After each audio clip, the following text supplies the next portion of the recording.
chance to mention this on Monday, and the passing of Nick Mangold at the age of 41 happened just as the games were getting ready to start on Sunday. Two-time All-Pro, seven-time Pro Bowler, and his entire 11-season career was spent with the Jets. He's a member of the team's Ring of Honor. He's one of the 52 modern-era candidates for enshrinement in the Hall of Fame next year. And, you know, we see whether it's a Doug Martin, there are guys who are passing at a young age. Now, Nick Mangold, we had heard the reports a couple of weeks ago he needed a kidney transplant, but passed away suddenly. The Jets announced it on Sunday, and it's just one of those things where your brain doesn't want to accept it. It's so true, and I think especially for me, I'm now 38, and I think of my era of playing. And you mentioned Doug Martin. Arthur Jones came out in the same draft class as me. We played against each other in college. He went to Syracuse. I went to Rutgers. I look at Nick Mangold being on the Jets for 11 years, my 13-year career in New England, like twice a year, being at the coin toss, talking to these guys after the game, the meetings. Nick Mangold was a guy, stayed in Jersey, was volunteering, helping out at a high school, at my high school scrimmage against this summer. I'm there at the high school watching the game, and some of the athletic people, they come over, they're like, man, Nick Mangold comes up here sometimes, like, he's an awesome dude. And so when I heard this, you know, Sunday morning, it's just a reminder, you know, of how hard it is for these guys to compete and do what they did. And then you move on and people kind of forget you're just a normal guy. And Nick Mangold married 4 kids. And I just think about what they'll have to now go through, where everyone will tell them, you know, how awesome their dad was as a football player and the different things, but they don't truly get to experience that. And, you know, I know people always say, like, life is short and all those different things, but for me, it's just been a difficult time of just sitting here and, like, remembering competing, like playing against Doug Martin and playing against these guys, and the joy and fun we had competing, but the brotherhood you knew you stood in when you finished, and you were handshaking or hugging and asking guys about how they were doing after the game. And to see some of those guys no longer with us is heartbreaking, just to have to experience that and see that. But again, it's a reminder how much we all love to play the game of football, but just how truly short life is, and just trying to enjoy each one of those moments. So definitely thoughts and prayers with, you know, Arthur Jones and his family, Doug Martin, and then Nick Mangold and his family. There was an article in The Athletic last week, and I have it open, and it's one of those that demands full focus to really digest it. But Gerald McCoy, who's now with NFL Network, reflects on the passing of multiple of his contemporaries and teammates, and he talks about how difficult it is for players who have played football most of their lives, from the time they were little boys.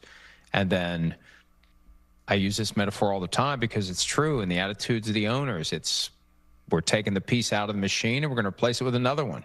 And then the piece that gets removed gets forgotten, and the machine keeps rolling. That's one of the weirdest things. You know, even in the years where Tom Brady suffers a week 1 season-ending injury, Ben Roethlisberger, 2019, gone in week 2 with a season-ending elbow injury, the train keeps rolling.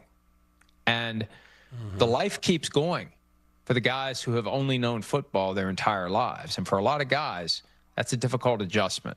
So that's just part of that experience, and it's just part of the stress and strain of life. Now, again, with Nick Mangold, he needed a kidney, and obviously it did not work out. But when you see these guys dying young in a way that is skewed in relation to the general population, it really does.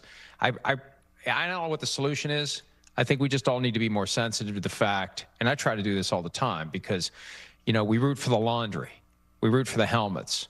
The players are more anonymous in football than they are in any other sport, because they all got helmets on. They're all dressed the same. But there's a human being inside of there. And the risks you guys take, the pain that you have to endure. You were talking about broken ribs earlier, and we were talking during a break about it, and you were, like, really chill about having broken ribs. I've had broken ribs. They are nothing to be chill about.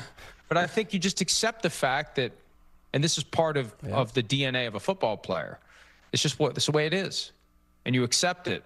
And the thing we all need to remember is there's a point where the career ends, and there's a lot more years of life to live, ideally, than the player has already lived. And that can be a very, very difficult transition when the thing that you've always done is gone forever.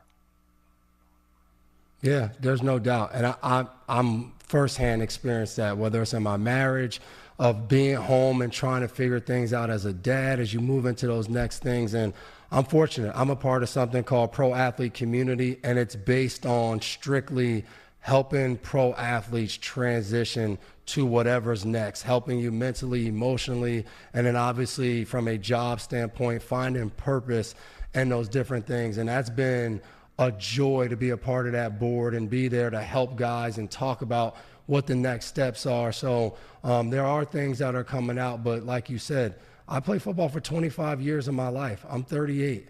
Like, that's such a long time to do it. It's hard to replace it.